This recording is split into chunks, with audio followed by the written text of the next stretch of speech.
այո, անպայման, սիրով։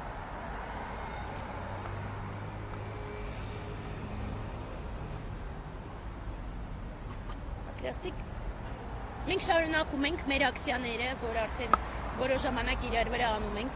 եւ այսօր սկսենք դրանից, որ 7.5 տարի արդեն Նիկոլը իշխանության է, եւ եթե սկզբից իր բոլոր ձախողումները ինքը միանգամից բարդում էր նախկինների վրա մեղադրելով նախկիններին, ապա 7.5 տարի բավարար է, որ անգամ փլատակներից հանել երկիրը, այլուր ինքը կարողացավ 7.5 տարում ամբողջությամբ ավերել մեր այո մասամբ խնդիրներ ունեցող, բայց կայացած պետությունը։ Եվ փաստացի, երբ որ մենք դա փորձում ենք ընդհանուր նայենք, ինչ ունենք մենք այսօր, մենք այս ընթացքում կորցրել ենք մեր տարածքները, մենք կորցրել ենք Արցախը, բայց նաև կորցրել ենք Հայաստանի Հանրապետության տարածքները, ընդ որում տարածքները, որոնք որ սահմանված էին խորհրդային քարտեզով։ Այս ընթացքում մենք ամբողջությամբ կորցրել ենք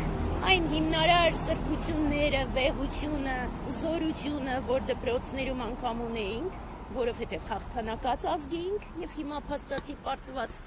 եւ այդ ամբողջի հետ մեկտեղ մենք նայում ենք, որ անգամ պետական մանր կառույցները փաստացի չեն աշխատում, այսինքն Նիկոլը հաջողեց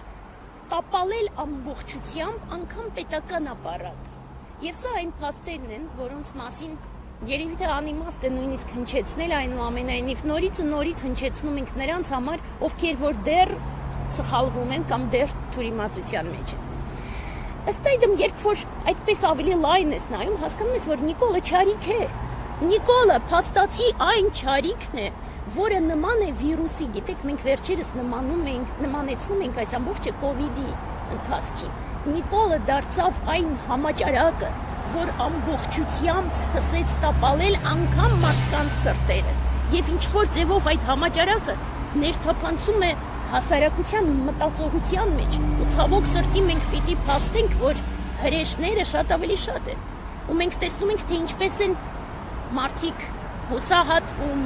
լքում, հանձնվում, բայց նաև սխալվում, ու նաև նույնիսկ եւս սկսում դավաճանել։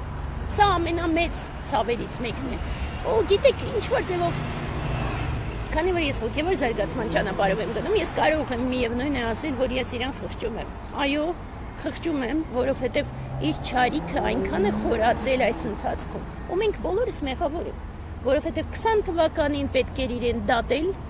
այդ ամբողջ չարիքը կանգնեցնել եւ այդ դեպքում մենք թույլ չէինք տա, որ այս ամբողջը ավելի խորանար, հետո նորից լռեցինք, հետո 21 թվականին մեծագույն սխալ արեցինք, երբ որ գնացինք ընտրությունների իր հետ, եւ այդպես շարունակ այդ ամբողջը քայքայվում էր եւ այսօր մենք ունենք այն չարիքը, որ ունենք։ Եվ չնայած, որ խղճում ենք իրեն, եւ չնայած, որ հասկանում ենք, որ ցանկացած չարիք անխուսափելիորեն ինքն իրեն քայքայում եւ ոչնչացնում է, այնուամենայնիվ մենք ասում ենք, որ իր ամբողջ քաղաքականությունը նման է ծուռ հայելիների, եւ մեր այսօրվա ակցիան հենց ծուռ հայելիների մասին։ Եվ ցավոք սրտի այդ ծուռ հայելիներում մարդիկ քայքայվում են եւս։ Ցավոք սրտի մենք տեսնում ենք, թե ինչպես այդ ծուռ հայելիներում աղավաղվում են մեր բոլոր սրբությունները։ Եվ Նիկոլի ամենամեծ չարիքը ըստ այդմ մենք անվանել ենք եւ անվանում ենք եկեղեցու հանդեպ իր արշավը, որը փաստացի քրիստոնեության դեմ իր արշավն է։ Եվ ըստ այդմ տարբեր ակցիաները շարունակելով մենք այսօր ներկայացնում ենք իր ծուռ հայելիներից մի քանիսը միայն։ Ծուռ հայելիները այնքան շատ են, բայց զուտ մի քանիսը ներկայացնելը շատ կարևոր է, որպեսզի հասարակությունը գոնե այս սարսափելի փուլում ի